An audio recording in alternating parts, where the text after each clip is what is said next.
Welcome to the very first episode of Pods and Pie. We are honored to have the man, the myth, the legend, Josh Boshard. Thanks for joining us. Very kind. Thanks for having me. And it's sponsored by Domino's. Today's sponsor, it's brought to you by Domino's. They don't know that. Kind of Domino's today. Well, we got regular and we got thin crust. All right. Thin got crust. It looks like some pepperoni. pepperoni and sausage, Yep. and then just a pep. Love it. What do you want? I'll take both. Both. Yes, I love it. Yeah. Okay. Well, he's the food guy. He's the food guy. Yeah, exactly. Exactly. There you go, man. So when Brent plates. and I, Brent, why don't you give us some context on Pods and Pies, the name? Yeah. So Pods and Pies. So this is. I work at a company called VicTig, which part of the anyway we do background checks for employers, but we built an office and we built it out of shipping containers, and another word for that, pods. These little pods that we just stacked up, and so we're actually in a pod right now, and just doing this little podcast. Recording a podcast. In a podcast, in a pod. Eating pie And pies. So pizza, hopefully, pizza is going to be a part of every single episode. with freaking Josh Boshard. Yes. Yeah. I do have to say, you have to see this place. The containers are incredible. Yeah, we should post up when we post these videos or anything on LinkedIn. We'll probably share it when we share it, but put some of the pictures of the containers and actually kind of put a little bit more of I know visually you can see kind of I think it's cool, the coolness of this pod and what we're doing. But It's amazing. All right, give us your top 3 travel destinations. Because Wow. you've been around. Uh, We've had conversations. I know places you've been, so I want to know if you can narrow down your top 3 travel destinations. all right, top 3. Yep. Right now, it's Your, Switzerland. your house. yeah. So I'm a 6th generation Boshard in Provo, Okay. and the Boshards came from Switzerland. So I went earlier this year before all this COVID mess, and just loved it. We went and skied and had such a good time. So that's top 1. Switzerland, number 1. Number 1. Okay. And you'd go ski. Oh. You go during the The winter was just amazing. yeah. They don't know how to get into the lift lines. We do it so much better here. But other than that, it was brilliant.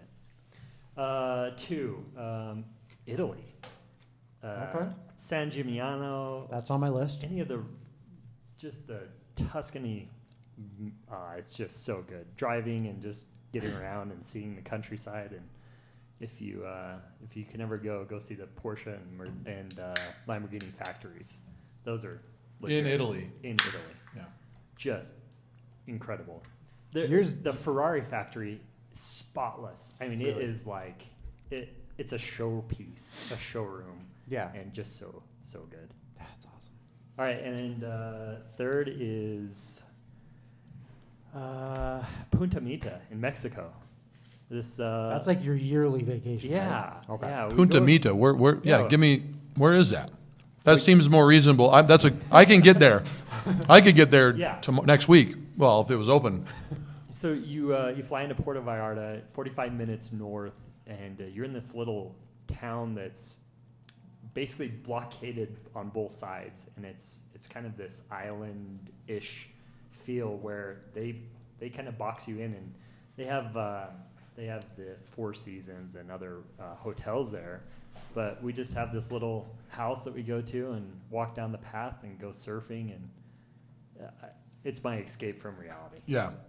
So surf like you do. It's a good surf location. Yeah, they have great waves, and you can go in, and just north of there is Sayalitas, where you can learn how to surf, and so it's perfect if you're great or just getting going.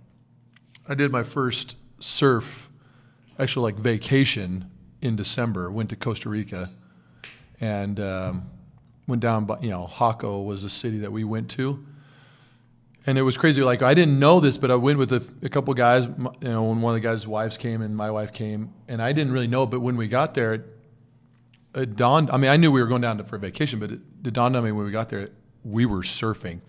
Like we went to pick up surfboards. That's all we were doing. Like every day was all the plans were planned around surfing. And I've never surfed before, but I can see after that trip 100% why surfing and going to a surf destination surfing is amazing. Like it's just people love that. Yeah. Getting out on the water, just when the sun's coming out, it's just, a little bit of alone time when you're out there. Exactly. And then everyone gets out there, and it's fun to hang out with everyone. That's awesome. How many compliments a week do you get on your hair?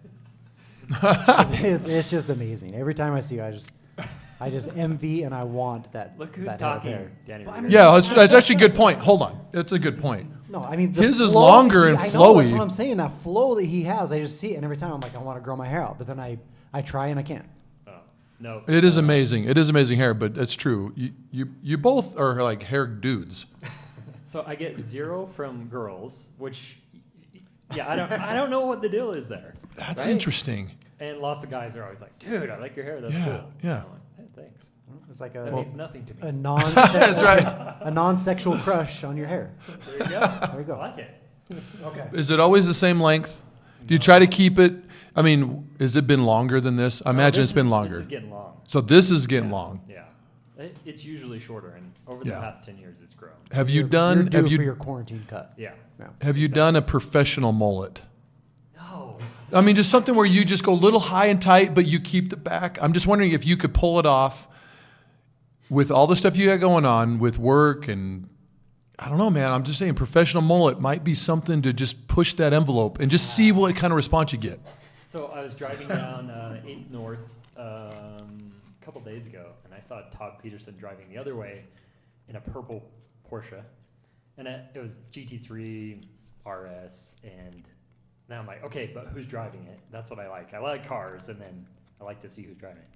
And he has the professional mullet going on. Oh, I mean, yeah. It looks really good. Was he wearing a hat? No. No hat. I know, Whoa. that's what I Oh, saw. that's I'm interesting. like, okay. He pulled it out. You're Professional driving mullet. I the love it. GT3 with the mullet, and Yeah. I mean, you can't get better than that, That's actually very true. right? Yeah. And once you, Dude, if you have a professional mullet driving a Porsche, I don't.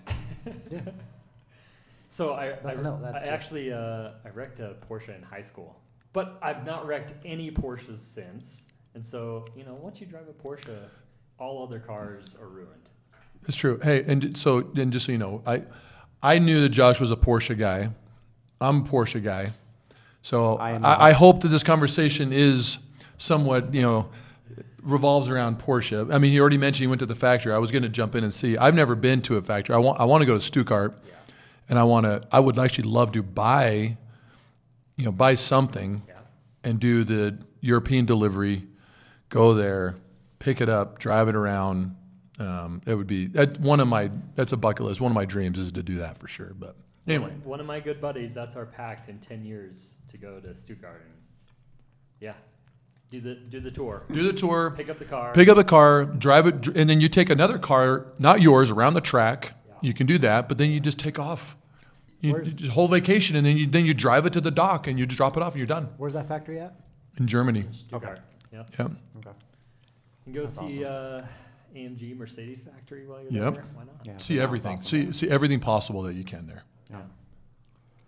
Okay, so By the way, hold on, stop. Yeah. What was the Porsche you wrecked? So it was a Oh, yeah, 914 2.0, and I was a little aggressive and came around. I totaled it. But Oh my. whose was it? Mine. It was your okay. Yeah, I know my dad bought it when I was 16. And Yeah. then I did everything I could to get enough money to buy it from him. And then right before I went on a mission, I totaled it. Oh my gosh, dude. That was what I was going to pay for my mission. Oh. That didn't happen. That didn't so, happen. Dang. That's funny. That's good. Yeah. Okay, so take a bite while I'm asking this question. Okay, get some food in you. So give us a history on Josh Boshard, right? Where you grew up, how you ended up at Four Foods, now Savory, what you were doing before that. Give us that history lesson right there. So growing up in Provo, I feel like I had a huge advantage because my dad was a serial entrepreneur. I mean, he did everything from cinnamon roll shops to snowmobile company to general manager of Cellular One back in the day before it was AT&T doing cell phones. Mortgages to real estate. So he did everything. So I'm like, oh yeah, this is what you do. You just start businesses and you go. And the other thing about him is he also did backflips on skis. So I thought that was a normal thing too. Okay. So he's a daredevil. But quick time out. You can still do a backflip on skis right now. I can. Yes. But only because I thought that's what was normal. Yeah. Okay. Yeah. You can. That's it. That's great. I can't do one. That's amazing. Bull crap, dude. That's bull. No way. You can do that. No way. So I grew up just pretty much doing everything, and my dad would always include me on what he was doing, and I was a snowmobile guide for a couple years in Park City when he was doing that. And I went on a mission to Los Angeles where they have lots of cars, and so I'd write down every car that I saw. And I decided when I got back, going to college, that I'd open a car dealership just because I wanted to be around cars. So, And what for the Utah people? I mean, what school were you? Provo High? so I went to Timview. Timview High. Yep. Yeah. And then What year? 98 graduated. Finished 98. Yeah. Okay. Had a good experience. I loved Provo. It was a great one for me. And then I decided to stick around, so went to UVU, sold 78 cars through my dealership that I opened, going to school full time and having a full time job as a jeweler. So I was just trying to do everything. Did you say jeweler? Yeah. I made rings. Okay. Okay. I know. So you're selling cars. I didn't know Paid that. the bills. You set up your own dealership, Uh-huh. selling cars, jeweler in school. full-time, Yeah. Dude, heck yeah. Married yet? Yeah, so a year and a half after I got off my mission, then I got married, found Andrea. We met at Deer Creek boating, which That's you right. don't typically find your wife boating, but that's a good place to do it. Yep. There's a pro tip right there. All those young entrepreneurs go to Deer exactly, Creek to find your wife. go to the lake. Was your hair just as long back No, then? It was no, shorter I hair. didn't know how to do it back You then. didn't? Okay, I yeah. just wore a hat every day. Wow.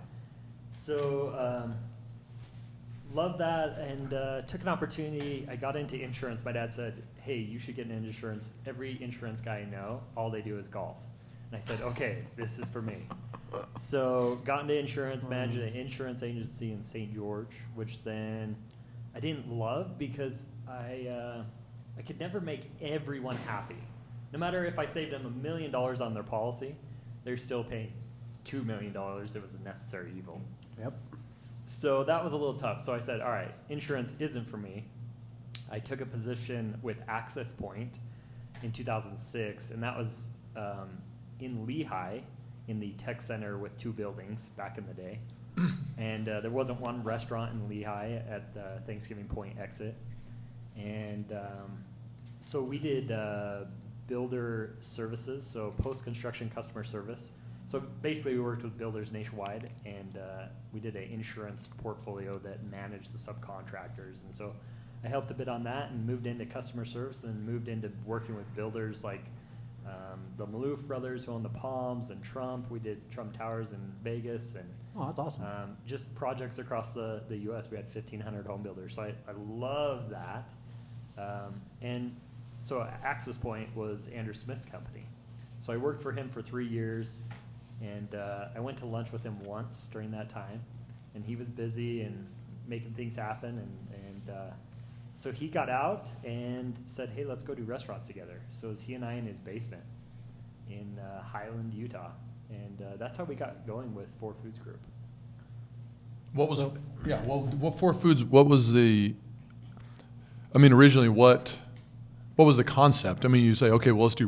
You said let's do restaurants. Yeah. Like you opening yours, building yours, buying them. I mean, kind of what was the? So Andrew on the side when he was at Access Point said, hey, I'm just going to throw some money at Kneaders. He had a family connection, and so the first Kneaders in Lehigh he did, and said, hey, this is pretty fun actually. So when he got done with Access Point, he was just kind of in between figuring out what he was going to do next in technology, because all his exits have been in technology. And then he said, well, what's missing from restaurants is that technology piece, structure on growth and just organization of the non-obvious. And So he said, hey, I'm going to keep going. So he built the second and third, and he was planning on doing 10, and then we got to 50 with Kneaders. So Yeah. So 4 Foods Group days were fantastic. That's no longer, and now we're Savory. Yep. And the Savory Fund was created to help entrepreneurs who are restaurateurs be able to grow and scale. What they don't know is that they're missing everything. When you're at 5 units, you're like, I'm crushing it in restaurant. This is amazing.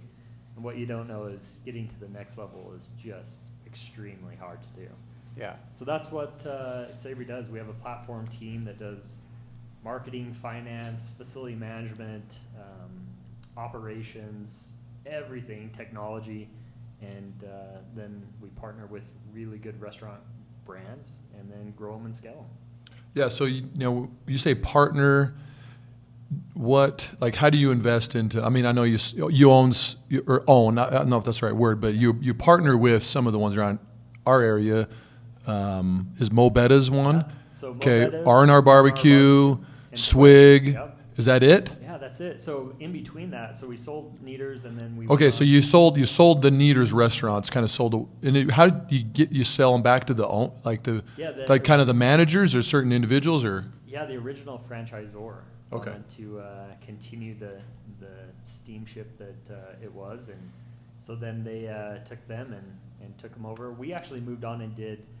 We bought 42 Little Caesars in the South, in Mississippi, Alabama, Louisiana, and grew that to 72, and then sold those off as well. So we decided we don't want to be a franchisee. We don't want to be a franchisor. We're going to just own restaurants. So that's what we've done. We partnered with the founders of R&R, partnered with the founders of Mo Betta's, and partnered with the founders of Swig. And their involvement has been paramount to our success, but they couldn't have done it without us as well. Yeah.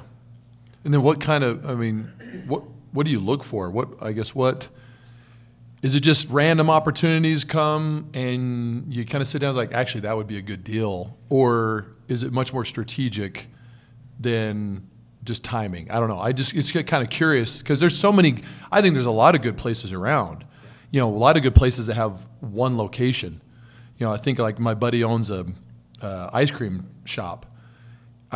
I think it's the best ice cream I've ever had, but and he's been in restaurants his whole life and been in food, but he's only like one spot, and it's just, he's opening a couple more, but I don't know. It's just interesting how there's so many of those little ones. Yeah. He'll appreciate the plug. What's the? Rockwell. Oh yeah. Rockwell. So Yeah. good friends of mine. Oh, they're fantastic. They're fantastic. And the guy knows, he's amazing at running that place, and he's had a couple opportunities to open different things, and but I just can't imagine. I know for a fact I don't know. I just know that, it could blow up, but it's just interesting. I don't know if he would want to franchise it or just own everything and just build organically and naturally. But anyway. So mentioning that, I just was wondering, like, is it just timing for you guys? So you're explaining the perfect scenario, because he's going to get to the point when he's going to have to decide, am I going to franchise this and create a system and run it that way, or invest all his money into people and systems and process and technology to grow, or is he going to take his money and figure out real estate and how to get to the next level? Yeah. That's the hardest part. What we do is we look from somewhere around that unit count of 3 to 10, looking at that, and that's where our sweet spot is coming in and helping that owner who just, that next level is a bear. It's really tough. Well, and because when they're being successful in the beginning, they're getting hit up all the time, I imagine, by probably some douchebags that don't know what they're doing. They just think they know what they're doing, and then also by real serious people. Yeah. And I've heard it from him, and it's just interesting that they don't need the money. That's not what they need for growth, and Yeah. that's what everyone wants a piece of them. Saying, "Oh yeah, okay, here's $5 million, and yeah, I want a piece of that." Yeah. But that doesn't help them in one bit. So that's why That's interesting, That's why yeah. Savory is such an incredible concept, is because we bring the expertise in allowing them to get to the next level and putting in pieces that they don't even know they need for scale. That's so cool. So so your 3 to 10 shops, like, who's going out and finding these? See, You have an employee that's the like, best hey, I job ate it, ever. this little Oh, joint. dude, in- yeah, Josh just has to go eat at places like, hey, honey, do we have to go eat every Exactly. night of the week? Yeah. We got to have ice cream every night of the week. I got to find that best place. That's actually, Right? yes. It's a good job. That's a great job. That's great. No, we scour the market. We look for trends in the industry, niches that haven't been filled. We are really trying out a lot. And before COVID, it was interesting because everyone feels like they can go to any PE or capital group or friends and family and they can get money to grow. But what they realized during COVID is they needed structure and systems and process and technology to make this all work. And the same restaurants that were asking for $11 million for their brands, 5 months ago, are now coming back saying, "Hey, we have 4 weeks left of cash. What can we do?" Yeah. Right? And this has been really difficult on the restaurants in the industry who don't have the pieces in play to make actionable decisions instantly. And that's the biggest piece is we have a team that goes, okay, put this in place, start tomorrow, do this, right? And that made a huge difference for our brands during this COVID crisis. So that's a perfect segue. So COVID, Yep. how did you guys do? How did you survive? Because a lot of people got closed down, right? Yeah. Everybody starts pivoting and doing curbside pickup. Every time I drove by a freaking Swig, the line was crazy, dude. And like when I say crazy. this is for reals. My wife, I think, would have gone crazy without Swig. Teaching the kids from home, Yeah. doing homeschool, and not being able to go get a drink. Yeah. Like, that was like a lifesaver. Yeah, there was most people who were coming once a day started coming 3 times. Yeah, for real, for sure. Yes. Yes. They're pushing 100 ounces at least. It was incredible, but so we put the pieces in place to allow for that speed of service before any of COVID happened, right? And so you see 20 cars in line and you go, oh, that's going to be forever. Where every car is $137 per car, and so you can get through the line in 6 minutes. It's pretty amazing to be able to do that. Yeah. But that's what allowed for our success is the right pieces in place to make that happen. And most restaurants went, okay, COVID's happening. So we don't have off-prem or third-party. We don't have an omni-channel solution. What do? Maybe we should just close down because they saw their sales decrease 80%.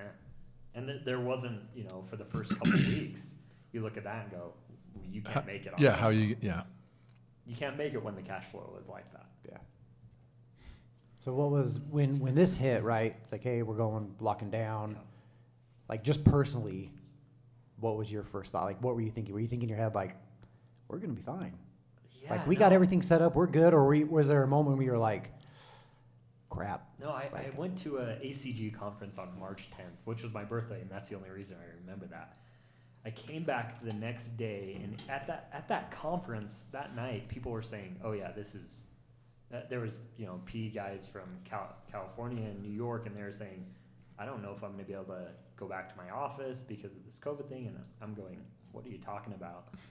And did a ton of research that night. Went the next morning for an 8 a.m. meeting at Fort Foods Group and talking to our leadership team, saying, "No, this is huge. This is going to impact everything. You have no idea how strong this really is."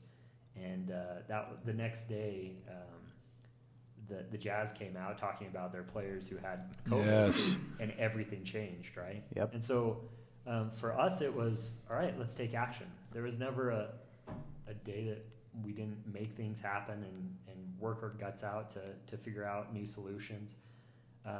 So Andrew and Greg came up with this brilliant idea to start a foundation called Relief Packs. Yep. And it was reliefpacks.org. We worked sleepless nights and weekends to get the website up and all the systems in place to let that work. But essentially what that did is allowed for us to help the community. And I think that's the piece that really saved our restaurants. Yeah. is we were giving away a lot of food. There's a lot of donations coming in.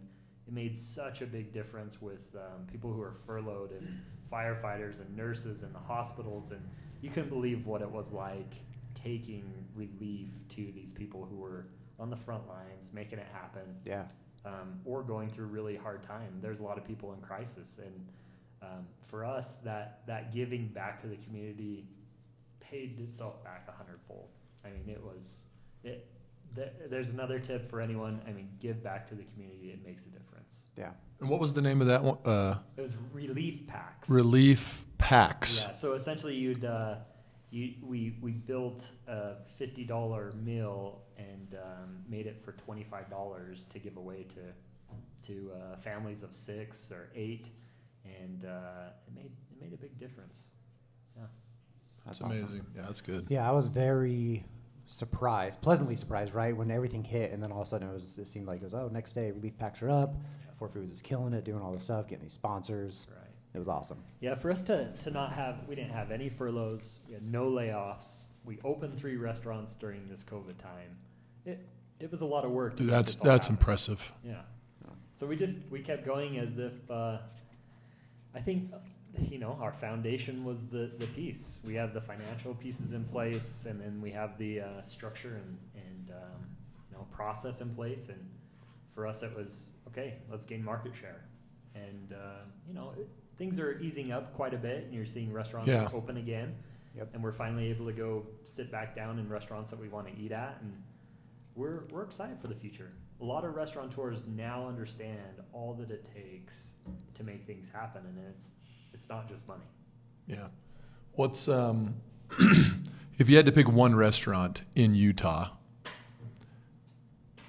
to go to, like, I'm not. This is the one you're not going to give up. You can give up all the other ones, but you're not giving up this one. What? And I'm sure you've eaten at a lot of great places. Yeah. But when we're talking Utah, And it can't be Swig, it can't be Mo Betta's, yeah, it can't be yeah, R&R. not one of the partners, not one of the brands, just one of the. If I'm with my kids, Taco Migo. Okay, take kids to Taco Migo. Yep. And my kids call it Taco Friends. So. Okay, so which one? Which Go to Taco location? Friend. Yeah, 2 locations, Pleasant Grove and Orem. Yes. I like Orem. Orem's my Orem, go-to. yeah, okay. Orem's a little better than the. It's like our constant. When we go to the lake, that's where we go, Taco Migo. Perfect. Yeah. Okay, but that's No kids. Take your wife. Yeah. Take the Porsche. The kids out of it. Okay, yeah. Take them. You got the Porsche. This is date night. Yeah, this is day night. I don't know. That's a really tough question in Utah. I don't know. I'm gonna have to eat some more pizza and get back to Ooh! you. Oh my gosh! I really thought you'd have one that you'd be like, okay, probably Well, so this. I know it's a here's- tough decision. Here's my dilemma. I go to, we're in Arizona a lot, and Colorado, and kind of the Mountain West of restaurants. And you go to any Fox restaurant or any of the restaurants in Scottsdale, and they are so good. They're steps above what Utah is.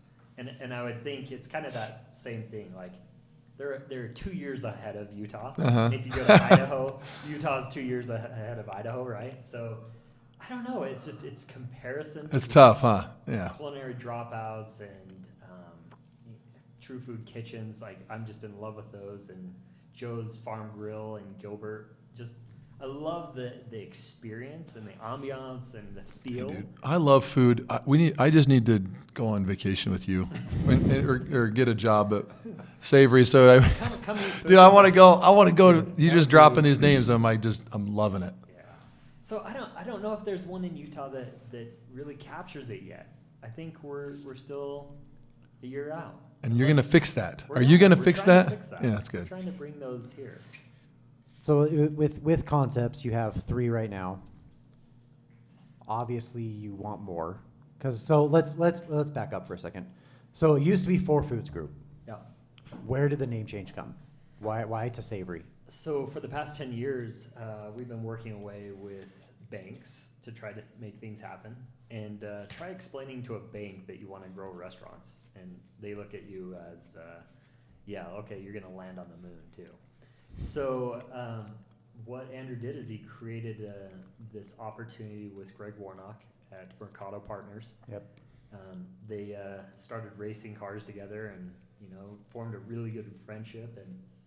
And Andrew said, "Hey, why don't we go out and get private equity money, take that money and go buy brands that need help scaling, and we're the industry leaders in being able to help them scale, and then go and take those brands to the next level."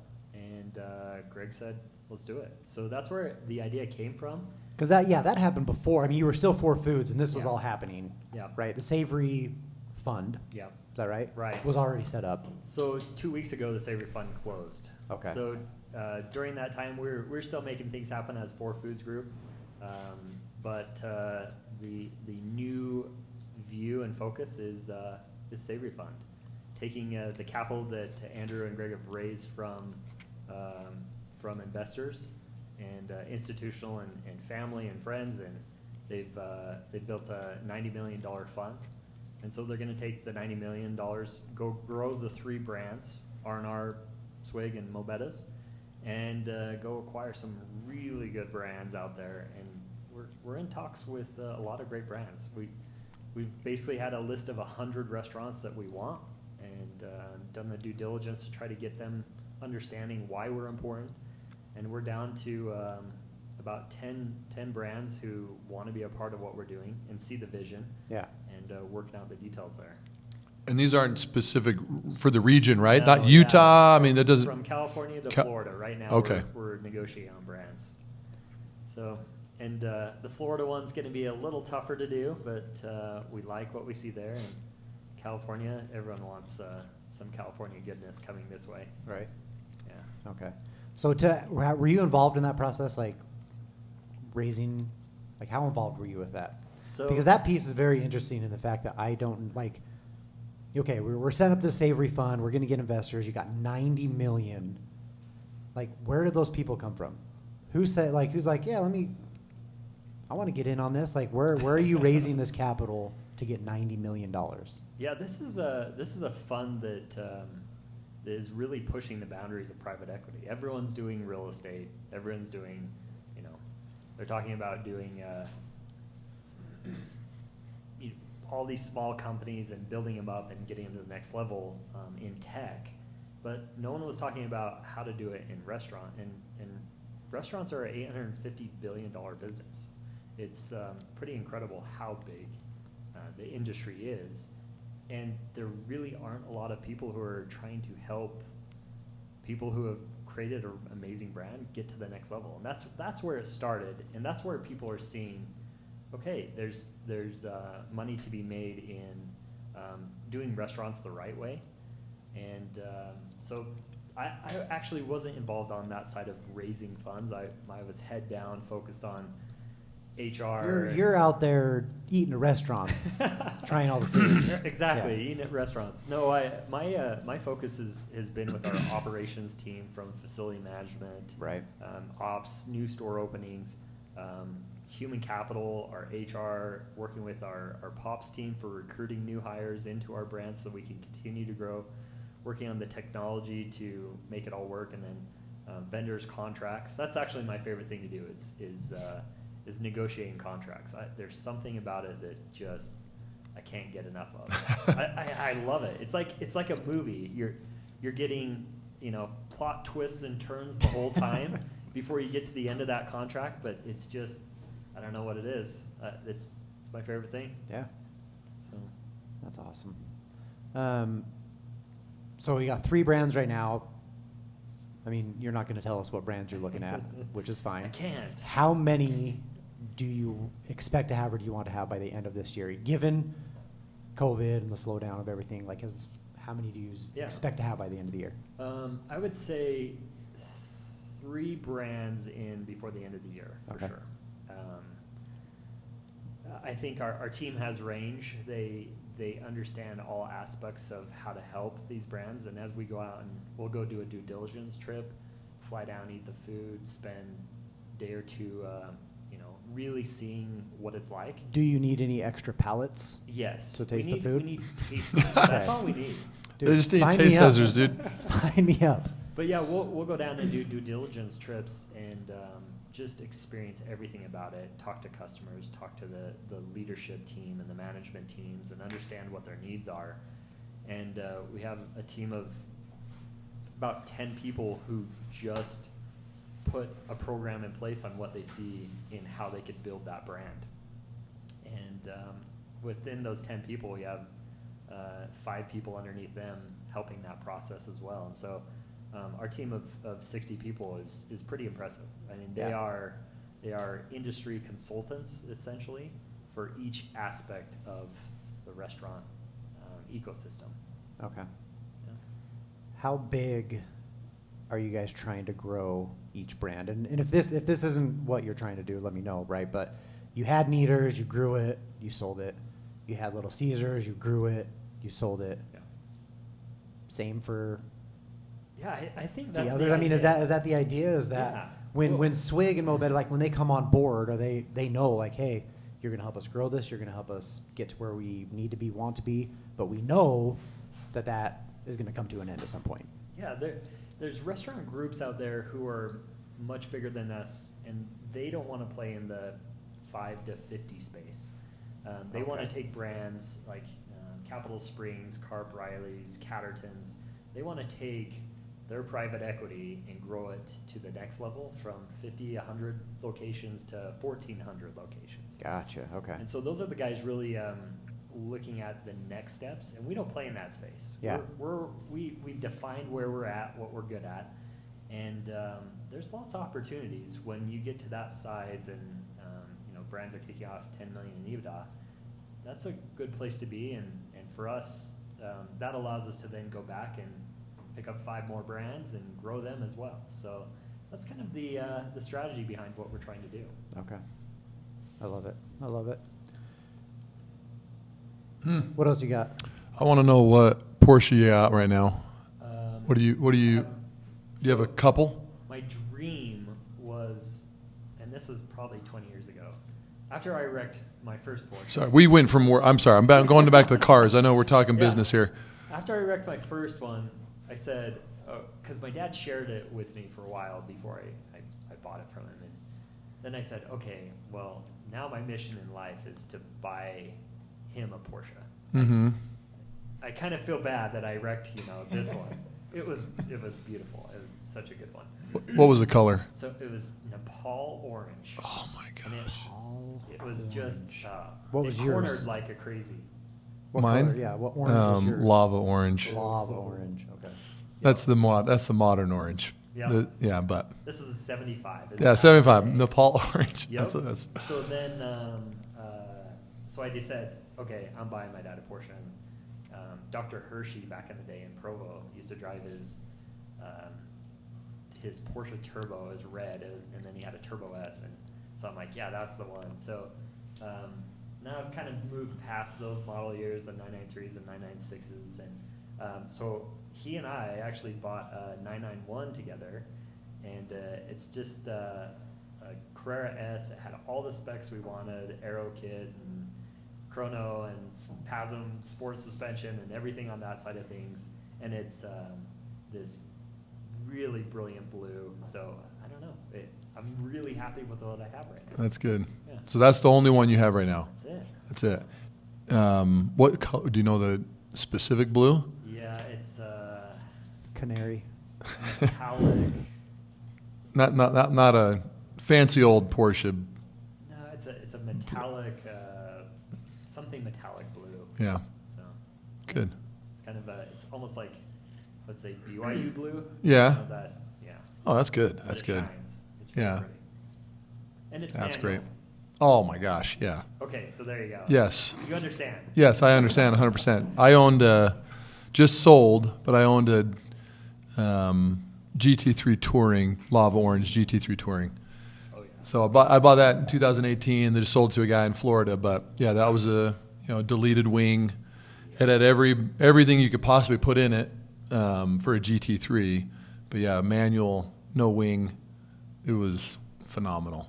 In 2008, I drove my friend's GT3 RS, and it was white with black rims. And back then, no one had a white with black rim car, and that just sealed the deal for me. Mhm. Forever. So just Dude, just setting Porsches, trends. dude, come on. Josh Boshard setting trends. He said, White car, yeah, always black rims. no. I love it. Danny, and before that one, I did also owned a 996. It was a 2003 996 turbo. It was amazing. It was awesome. Yeah, it was actually phenomenal. My business partner owned it, sold it to me after he upgraded to a 991 Gulf Blue.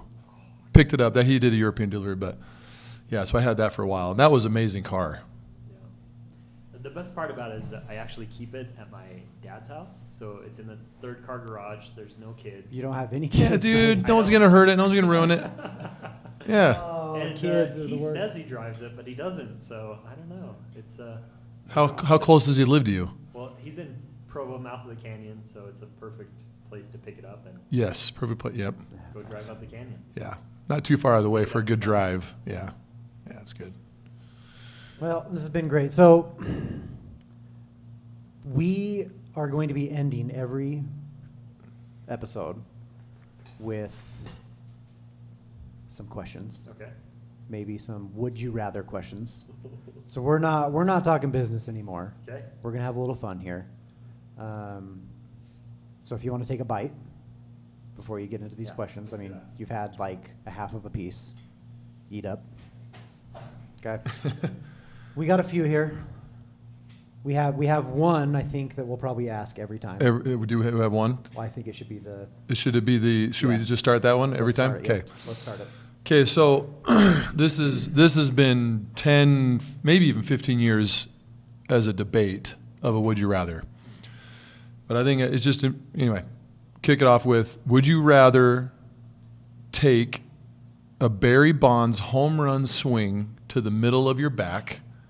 And I'm talking, this is a heyday steroids. Steroid. Dude, steroid era. taking a ball over the fence into the lake or into the ocean, right? Their stadium was on like the bay right there, right? Yep.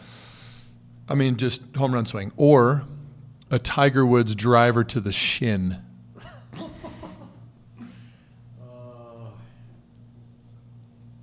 Yeah, I think a shin I can do without my leg. Shit. So you're going shin, I not. think Barry Bonds is gonna put you in the ground. You think he's gonna kill Yeah, you? I think that's your. So thing, you though. think severed spine? Yeah. Like Oh, we're yeah. talking severe severed spine or internal bleeding, you die. Okay. He and Mark McGuire. I mean, they would just. take Dude, you out. it's true. Well, what's interesting? Yeah, Barry Bonds' home run swing. I mean, I do recall he had a shorter bat. It was a light bat, very short light bat. Barry and Mark McGuire was like, I think it was a heavy, He was longer. a tree. Yeah, and so anyway, my choice is Barry Bonds, and I won't get into why. But I start to go into the weight and the speed and like, okay, can I flex my back muscles? Just can I absorb it? Maybe I walk away with a couple broken ribs, but I think I'm going to be okay. I don't think I'm going to be paralyzed. And I've had back injury, and I've had times where I can't walk. Back injury. I don't know. I think I go with the back, but anyway, that's a good. That's I'm good. a back All guy. right, shins. I'm a back guy. Plus, you can say that Tiger did that to you. Yeah, it's true. It's Tiger. I had to amputate my leg because of Tiger Woods. Tiger Woods. Who would win in a fight? A gorilla or a grizzly bear? This came up in a text thread. Yes, today, just so the it other was day. perfect. So gorilla, just the biggest, meanest gorilla you can imagine. Silverback, whatever, We're yeah. talking Kodiak grizzly. Yeah. Big, mean sons of bees, dude. I've never seen a gorilla in real life, but I've seen a bear, so I would go with bear. Yeah, I like it. I like the grizzly option. I think I'm a Kodiak grizzly for the win. Would you rather be alone for the rest of your life, No. or Ooh, Okay, yeah. he's already answered. Okay, Next. I wish I could come up with something better, or always be surrounded by the most annoying people ever. Yeah, I'll be surrounded by the most annoying people. Most annoying, Yeah. okay. So you, Because at least I can laugh at that. yeah. It's annoying. It's not laughable. You're just gonna be in a bad mood. all the Internal time. laughs. Man. All right. Would you rather know when you're going to die, or how you're going to die?